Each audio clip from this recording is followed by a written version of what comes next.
So, let's talk about interest rates for a minute. This has been a hot topic lately, and you've probably been hearing a lot about rates in the news and on the internet and on TV because this matters to a lot of people. And maybe you want to buy a house, or maybe you're thinking about selling your house, or maybe you got a higher rate and you want to know if you're ever going to get the opportunity to refinance back down to the 2s and 3s like some people got a couple years ago. Either way, it'd be nice to know what rates are going to do. There are a lot of people out there talking about this and making prediction. Bottom line is there's been a lot of drama, but let's take a look at some data. And before we talk about where rates might go, let's talk about where rates have been. Because as one of my favorite musical artists, Pitbull, likes to say, in order to understand the future, we gotta go back in time. So, real quick, let's have a short history lesson. What you see on the screen is a graph of 30-year fixed mortgage rates since Freddie Mac started tracking them way back in 1971. And for reference, right now, here in early 2023, rates have been hovering in the low 6%, 6.1, 6.2.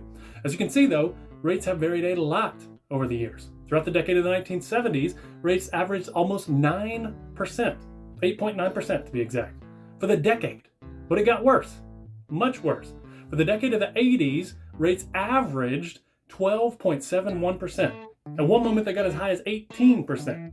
Now, fortunately, in the 90s, they started steadily coming back down to averaging just a little over 8% for that decade. And it's not until the 2000s that we see the average get back into the 6s, similar to what we have now.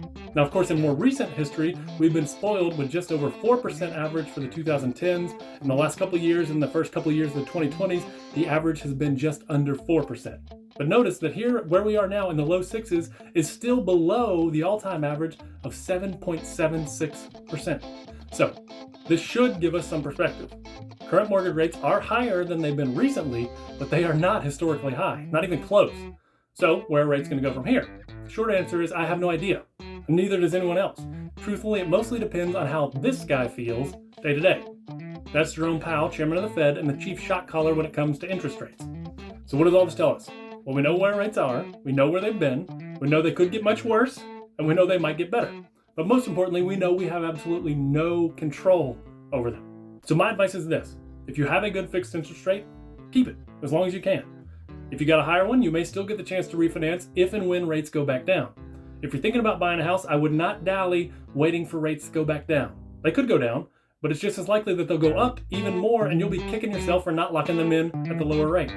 If you're thinking about selling, sell when the time is right for you. The bottom line on all this is that interest rates are an external factor that none of us can control. Trying to time the interest rate market is like trying to time the stock market.